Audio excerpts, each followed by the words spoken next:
Chiron, look at this boy, and you tell me. I wasn't liking Mr. D much, but there was something about the way he called me mortal, as if he wasn't. It was enough to put a lump in my throat, to suggest why Grover was dutifully minding his cards, chewing his soda can, and keeping his mouth shut. Percy, Chiron said, you may choose to believe it or not, but the fact is that immortal means immortal. Can you imagine that for one moment, never dying, never fading, existing just as you are, for all time? I was about to answer off the top of my head that it sounded like a pretty good deal, but the tone of Chiron's voice made me hesitate. You mean whether people believed in you or not? I said. Exactly, Chiron agreed. If you were a god, how would you like being called a myth, an old story to explain lightning? What if I told you, Percy-Jackson, that someday people would likely call you a myth, just created to explain how little boys can get over losing their mothers?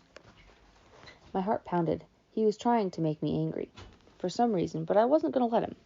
I wouldn't like it, I said, but I don't believe in gods. Oh, you'd better, Mr. D murmured, before one of them incinerates you. Grover said, please, sir, he's just lost his mother. He's in shock. A lucky thing, too, Mr. D grumbled, playing a card. Bad enough I'm confined to this miserable job, working with the boys who don't even believe. He waved his hand and a goblet appeared on the table, as if the sunlight had bent, momentarily, and woven the air into a glass. The goblet filled itself with red wine. My jaw dropped, but Chiron suddenly looked up. Mr. D, he warned, your restrictions. Mr. D looked at the wine in feigned surprise. Oh, dear me, he said at the sky and yelled. Old habits. Sorry. More thunder. Mr. D waved his hand again, and the wine glass changed into a fresh can of Diet Coke. He sighed unhappily, popped the tab of the soda, and went back to his card game. Chiron winked at me. Mr. D offended his father a while back, and took a fancy to a wood nymph who had been declared off-limits. A wood nymph? I repeated, still staring at the Diet Coke can like it was from outer space.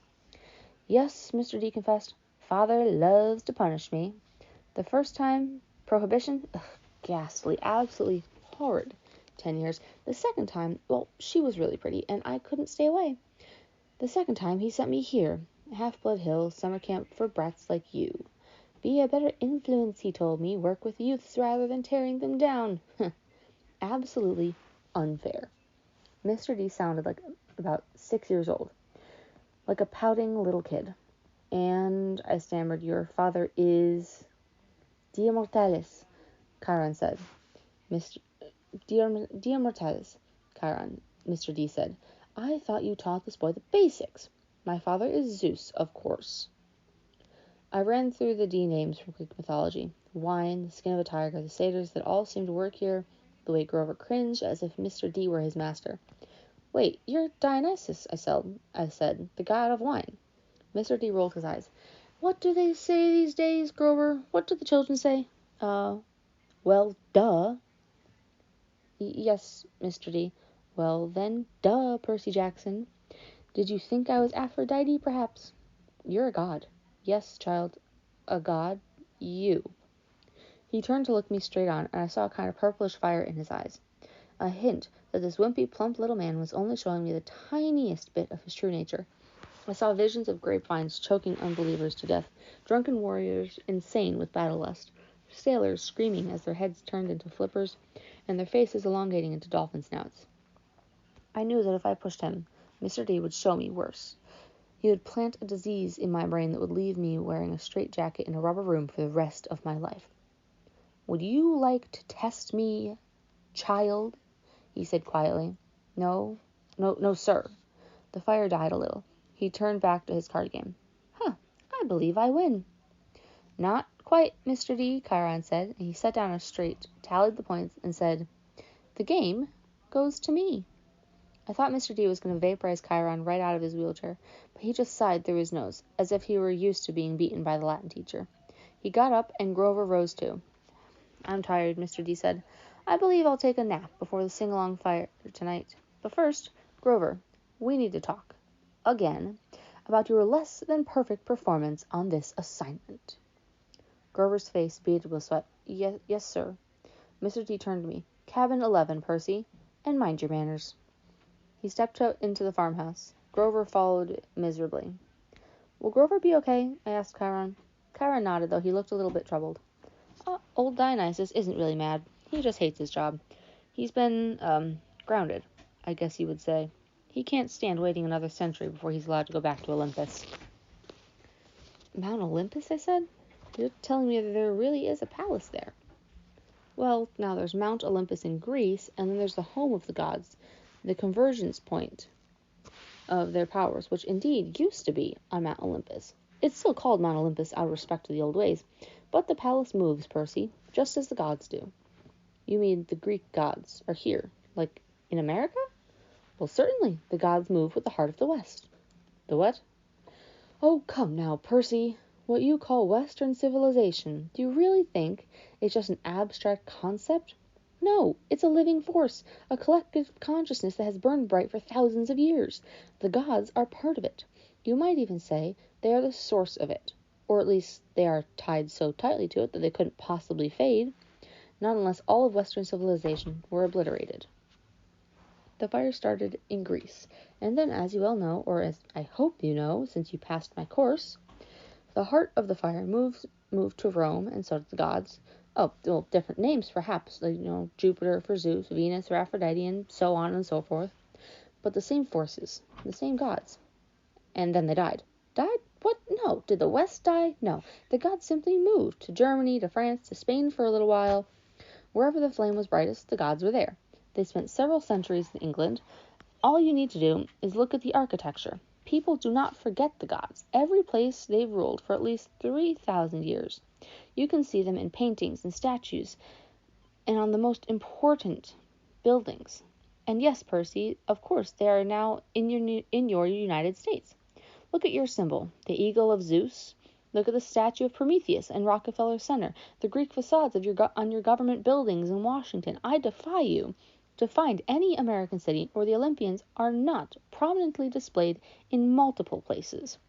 Like it or not, and believe me, plenty of people weren't very fond of Rome either, America is now the heart of the flame, and it is the greatest power of the West. And so Olympus is here, and we are here.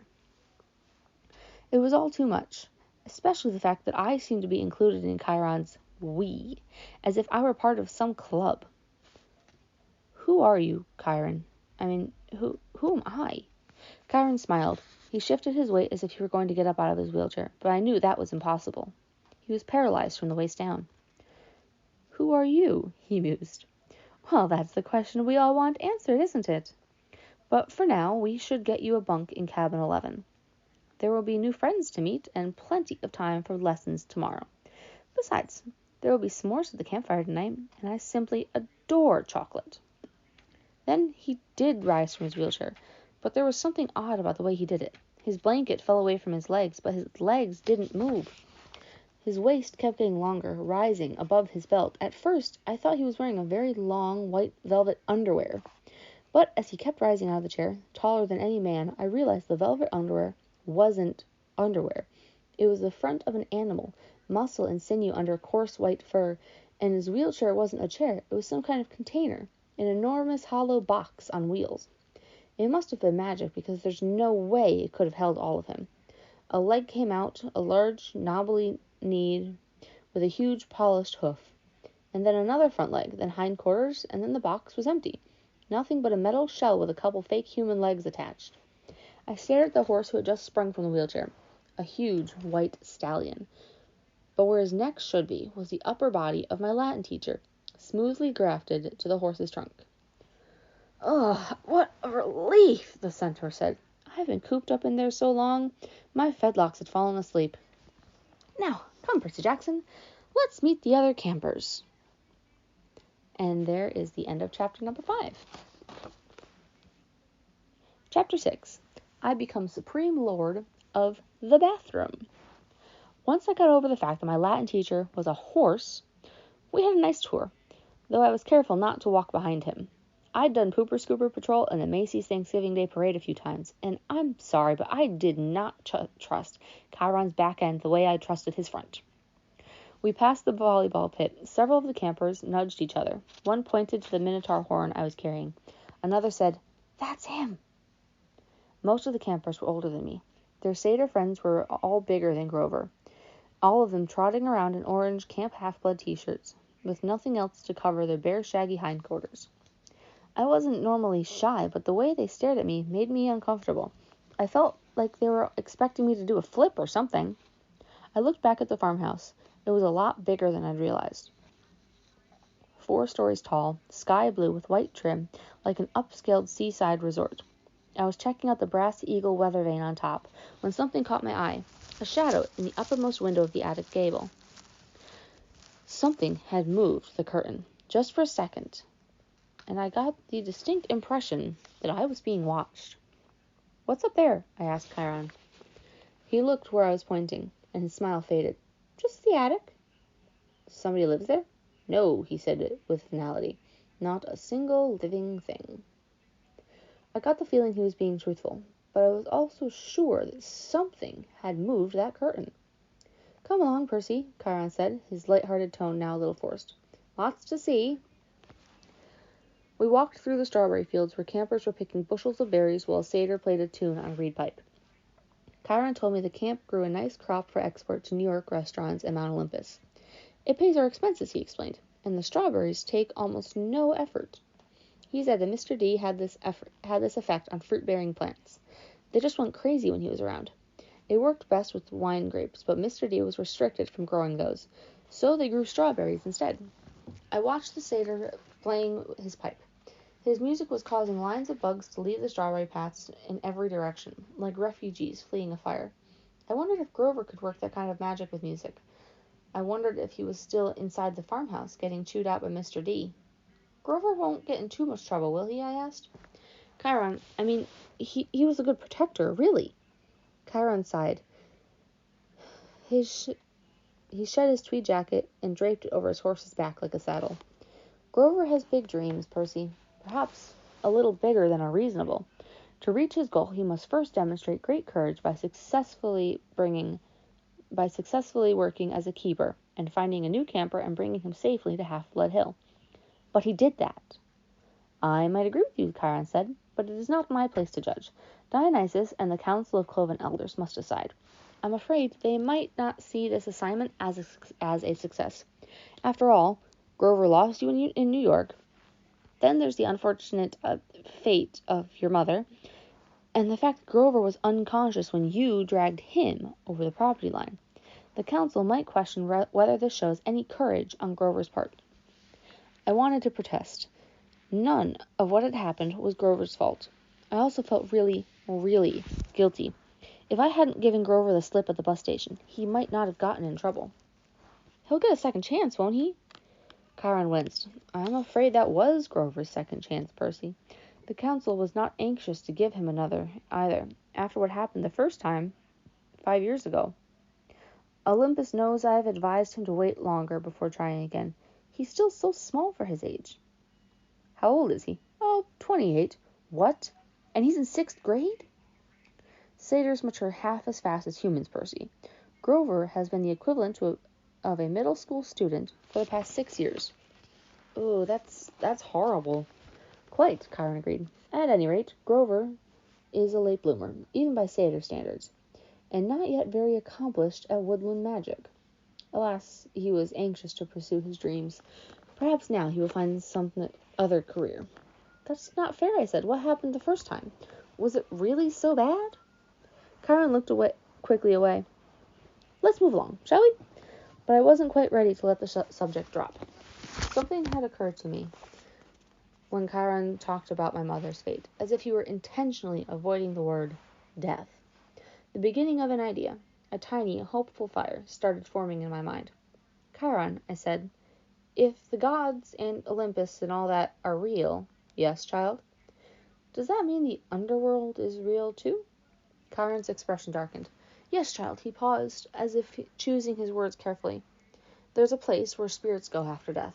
But for now, until we know more, I would urge you to put that out of your mind." "What do you mean, until we know more?" "Come on, Percy. Let's go see the woods." As we got closer, I realized how huge the forest was. It took up at least a quarter of the valley, with trees so tall and thick you could imagine nobody had been in there since the